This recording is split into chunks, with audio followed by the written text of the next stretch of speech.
പ്രസവം കഴിഞ്ഞിട്ട് 1 മണിക്കൂറിനുള്ളിൽ തന്നെ പാല് കൊടുക്കണം. അത് വളരെ പ്രധാനമാണ്. അമ്മയിൽ നിന്നും പ്രസവശേഷം ആദ്യം ഊറി വരുന്ന കൊളസ്ട്രം അടങ്ങിയ പാൽ നൽകുന്നതിലൂടെ നവജാത ശിശുമരണ നിരക്ക് 22% കുറയ്ക്കാനാകും. രോഗങ്ങൾ, പോഷകാഹാരക്കുറവ് എന്നിവ കുറയ്ക്കാനും മുലപ്പാൽ സഹായിക്കും.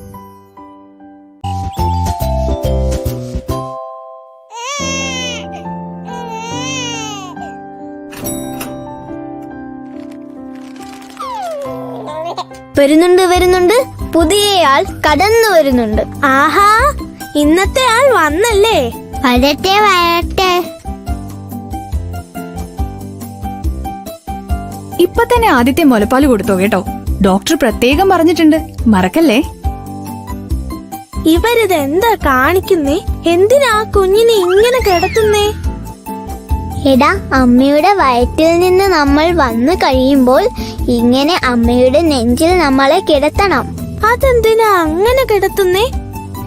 നമ്മൾ അമ്മയുടെ വയറ്റിൽ നിന്ന് വന്നതല്ലേ ഉണ്ടാവൂ. അപ്പോൾ നമുക്ക് പുറത്തെ ചുറ്റുപാടുമായി ഇണങ്ങണമെങ്കിൽ ഇങ്ങനെ അമ്മയുടെ ചൂട് പറ്റി കിടക്കണം.